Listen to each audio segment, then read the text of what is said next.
სულ ახლახანს კი მთავრობამ დასაქმების ინტერნეტ პორტალი აამოქმედა worknet.gov.gym, სადაც სამუშაოს მაძიებელთა რეგისტრაცია და პოტენციურ დამსახურებელთან დაკავშირება უნდა მოხდეს. თეა სტურვა ამ პორტალის ხელმძღვანელი გვეტყვის ახლა რა სურათი გამოჩნდა შრომის ამ ვირტუალურ ბირჟაზე.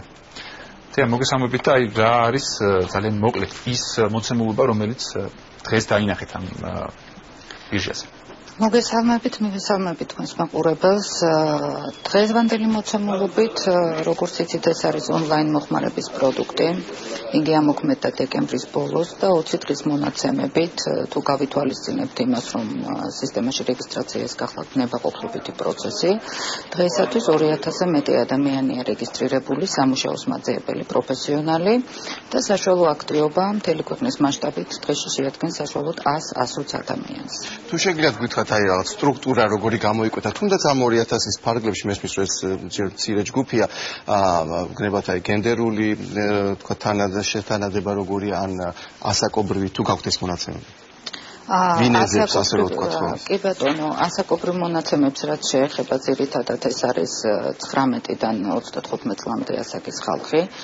რაც შეეხება გენდერულს, რა ვიცი, მე ვთვლი რომ შეიძლება ეს როგორც ქალი, იმიტომ რომ ქალები აქაც უფრო აქტიურები არიან.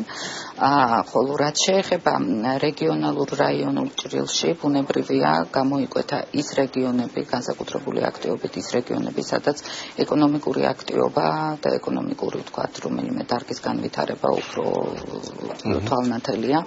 ეს ძირითადად გახლავთ თბილისი და ამაზე აღარ ვლაპარაკობ, ქუთაისი, აჭარის რეგიონი, კახეთის რეგიონი, შედარებით დაბალია ეკონომიკის აქტივობა მოსახლეობის რაჭა-ლეჩხუმში, ზემო-სვანეთში და მოლოდინის ნაკლები აქვს მოლოდინის ნაკლებია ალბათ და ალბათ ისიც რომ თქვათ რაიმე სპეციფიური დარგი ეკონომიკური ამ რეგიონებში განვითარებული არ არის. აგრეთვე აი თქვენ რაც ბრძანეთ ასაკობრივი მონაცემები სრულად პასუხობს საქსტატის მონაცემებს, იმიტომ რომ იმის თანახმად დასაქმებულთა შორის ყველაზე დიდი რაოდენობა არიან 50 წელს გადაცილებული და ყველაზე მეტი უმუშევარი არის სწორედ აი ასაკობრივ ჯგუფში, რომელზეც თქვენ ბრძანეთ 19-დან 35 წლამდე.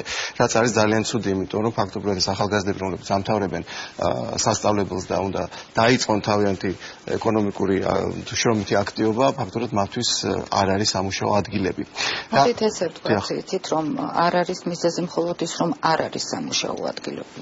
ვთქვათ ის, რომ ადრე არ აქვს გამოცდილება და ის უნარები, რითაც ისინი სასწავლო დაწესებულებებს. თუმცა თუ არ იმუშავეს, ვერც შეიძენენ. დღეს არა, დღეს ელემენტარულ უნარებზე მაქვს ლაპარაკი და ცოდნაზე, რითაც ისინი სასწავლო დაწესებულებებს ტოვებენ, მაინდა-მაინც ვერ პასუხობს ბაზრის მოთხოვნებს. სწორედ ამიტომ არის ძალიან მნიშვნელოვანი განათლების სისტემის ჩართვა, როგორც ერთ-ერთი უმნიშვნელოვანესი რგოლის და ამ კუთხით მიმდინარეობს მუშაობა. კეთილ არის ჩვენ ბუნებრივად გადავედით იმ თემაზე, რომ აი როგორია მოთხოვნა, აი თქვენ დაიწყო თუ არა, თქვათ ვაკანსიების მოწოდება, ანუ კომპანიების თუ კერძო სექტორისა თუ საჯარო სექტორის მხრიდან და აი როგორი სურათი გვაქვს.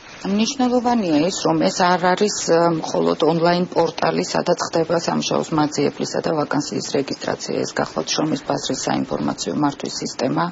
ეს არის გამოცდილება, რომელიც არსებობს მთელს მსოფლიოში და სწორედ ამ სისტემის ნაწილია სამუშაოს მაძიებელთა რეგისტრაცია. რაც შეეხება ვაკანსიებს და დამსაქმებლებს, მათი მოდული მთელი ამ ბიზნეს პროცესის ჩაირთვება აპრილის თვეში.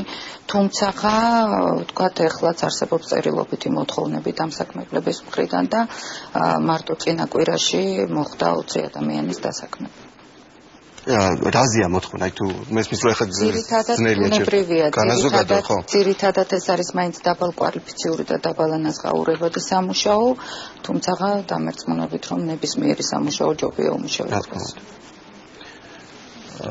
მიშას ქონდა კითხვა დაიწყო და მე შევაწყობდი. მე მაინტერესებდა თქვენ შეეხეთ პრობლემას, რომელიც უკავშირდება კვალიფიკაციას და აი იმ მოცემულ მესმის რომ 2000 ადამიანი და 2000 დარეგისტრირებული პირი ძალიან ცოტაა, მაგრამ თუ გამოიკვეთა რაღაც პოტენციური ნაბიჯები, რომელთაც შეიძლება აი შეუთავსებლობას ერთის მხრივ მოთხოვნას და მეორეს მხრივ მიწოდებულ კვალიფიკაციას შორის რომ ეს შეუთავსებლობა აღმოიფხოს. თქვენ როგორ გესახებთ? ამ შეუთავსებლობის აღმოფხვრა მიშა ნამდვილად არ არის 1 და 2 დღის გადასაწყვეტი და ერთ დაუთხეში ეს ვერ მოგვარდება.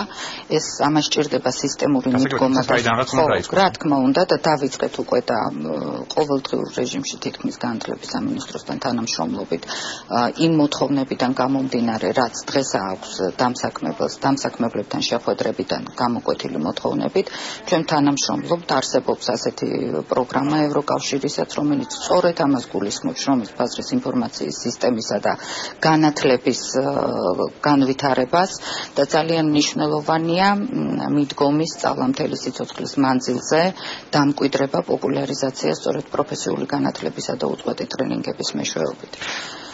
კეთილი და ბოლოს კითხავთ რომ თქვა გეგმაში სამთავრობო გეგმაში იყო საუბარი იმაზე რომ შეიქმნებოდა არა მხოლოდ ვირტუალური თქვა ინტერნეტ პორტალი დასაქმების არამედ ცენტრებიც დასაქმების აღდგებოდა რეგიონებში და იქნებოდა ერთიანი ქსელი. ეს ნაწილი ამ პროგრამის რა სტადიაზეა ხო?